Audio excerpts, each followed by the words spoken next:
Good morning, students. Children, let us now do the topic removal of soluble impurities. In the previous experiment, we had done removal of insoluble impurities. Remember, we took a filter paper and we did this experiment in the previous module. Please watch the previous module. You will be getting a clearer picture where we have taken the insoluble materials in the water like the mud, and then we poured that liquid through the filter paper in the flask, and we saw that how the impurities got collected in the filter paper and clear water got collected in the flask. So in this way we know that the soluble impurities can be filtrated by filter paper. Okay. Now children, let us do that how the soluble impurities, now insoluble impurities we have done that insoluble impurities can be removed through filter paper. In this way we can remove any insoluble impurities from the liquid like water through filter paper. Now children, let us take this topic, removal of soluble impurities. Now soluble impurities means which can be dissolved in water. Like in the previous week we had done the experiment with sugar as well as tea leaves. We saw that sugar dissolves in water but tea leaves do not dissolve in water. So sugar is soluble, tea leaves are insoluble. Now soluble impurities, if they are in the water, how can we remove them? Now the two processes which we can do, soluble impurities may be removed from water by evaporation and distillation. Now first we will discuss about evaporation. Now what is evaporation?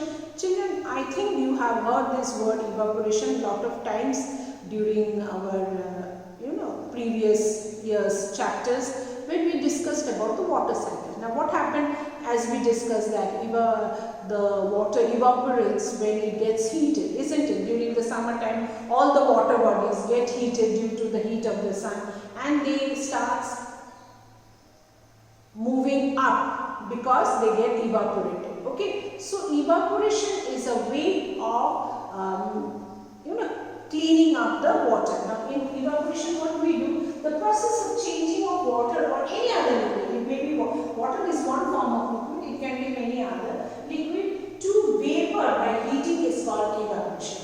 Now changing into water vapor. So water vapor, it gets heated, it evaporates, the water vapor gets in the atmosphere. In atmosphere higher you go, it is very cool, it gets condensation, and then it comes down as rain precipitation.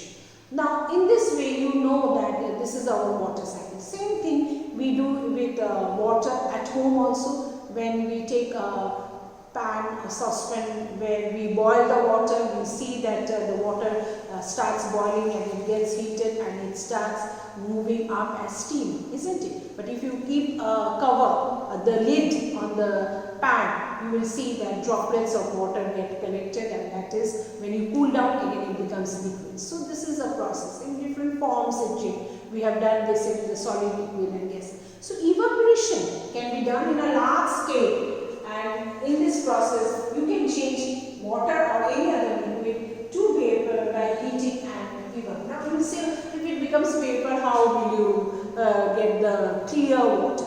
Children, I will just tell you, you see this experiment. As you can see here, this one, evaporation. As you can see, children, in your book also it is mentioned.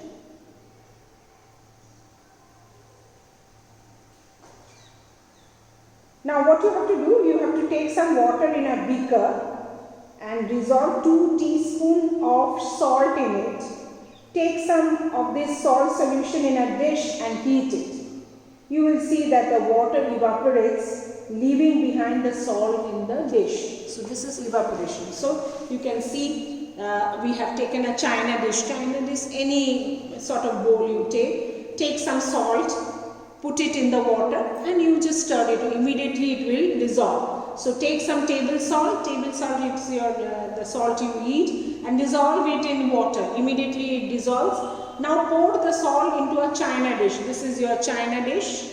Okay, and this you take it and boil this in the, you can see